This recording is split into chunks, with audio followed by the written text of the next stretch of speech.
बनल बाटे माई के मूर्तिया, मटिए के बनल बा सुरतिया हो। देखही में लागता कि माई मुस्का के करताड़ी भगतन से भक्तिया हो। अरे करे खाती माई के दर्शन सभे गोइल होई जागी। ए मालिन लगावो ना हो कजरवा, माई के नजरवा ना लागी।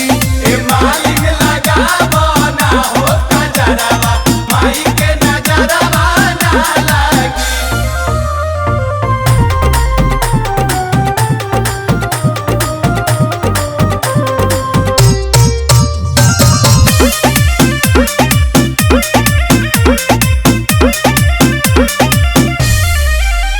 अरे जगमग करे लागल गौआ नगरिया, देवी माई के सुनी के खबरिया ना। कामे धामे छोड़ी देखा सब केहू जाता, माई खाती लवेला चुनरिया ना।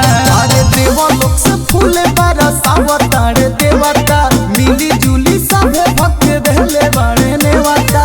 मन से जे करब भक्ति तो दुखवा जली दर जाई भागी। ए मालिन लगावो ना हो कजरवा, माई के नजरवा ना लागी। ए मालिन लगावो ना हो कजरवा, माई के नजरवा ना लागी।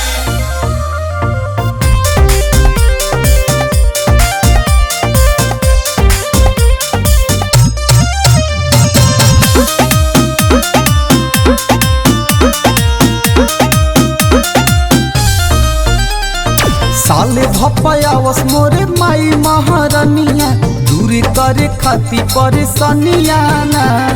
देखी देखी मनवा हरिए जाला, माई मोरे लागेली सुनरिया ना। गावेले भजन देखरी सिरो सनवा, रह जमु केस पतु देई